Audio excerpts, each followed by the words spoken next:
রাতে ইসরায়েলে ক্ষেপণাস্ত্র বৃষ্টির পর আবারও নতুন করে হামলা চালিয়েছে ইরান। শনিবার সকালে তেল আবিব ও জেরুজালেমে নতুন করে বিস্ফোরণের শব্দ শোনা গেছে। ইরান আগে থেকে হুঁশিয়ারি দিয়েছিল ইতিহাসের সর্বোচ্চ শাস্তির মুখোমুখি হতে যাচ্ছে ইসরায়েল। পরিস্থিতি এমন যেন দম ফেলানোরও সময় দেওয়া হচ্ছে না তেল আবিবকে।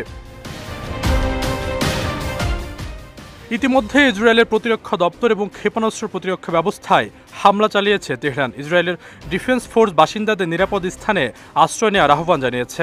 সেই সঙ্গে পরবর্তী নির্দেশনা না দেওয়া পর্যন্ত সেখানে থাকার আহ্বান জানানো হয়েছে। ইসরায়েলের উত্তর শহরগুলোর অধিকাংশ জায়গা থেকে সাইরেনের শব্দ শোনা যাচ্ছে। দেশটির প্রতিরক্ষা বাহিনী জানিয়েছে রকেটগুলো ইরান থেকে আসছে।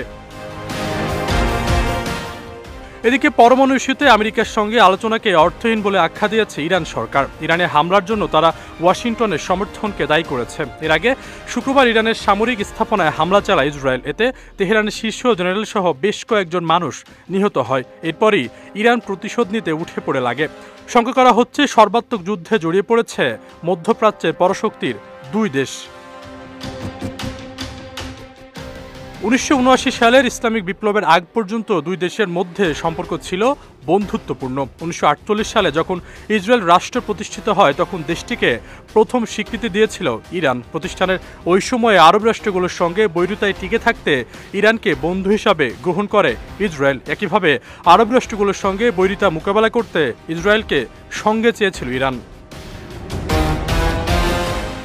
তবে মজার ব্যাপার হলো সে সময় ইরানে কৃষি বিষয়ক প্রশিক্ষণ প্রদান করত ইসরায়েল। তাছাড়া ইরানের আর্ম ফোর্স গঠনে প্রযুক্তিগত জ্ঞানের প্রসারেও সহায়তা করত ইসরায়েল। এর বিনিময়ে নতুন জন্ম নেওয়া রাষ্ট্রটিকে জ্বালানি সহায়তা দেয় ইরান। শুধু তাই নয়, ইসরায়েলের বাইরে ইরানের দ্বিতীয় সর্বোচ্চ সংখ্যক ইহুদি বসবাস করতেন। তবে ইসলামিক বিপ্লবের পর ইহুদিদের একটি বড় অংশ ইরান ত্যাগ করে। বর্তমানে ইরানে বসবাসরত ইহুদিদের সংখ্যা 20,000-এরও বেশি। আশরাফুল ইসলাম।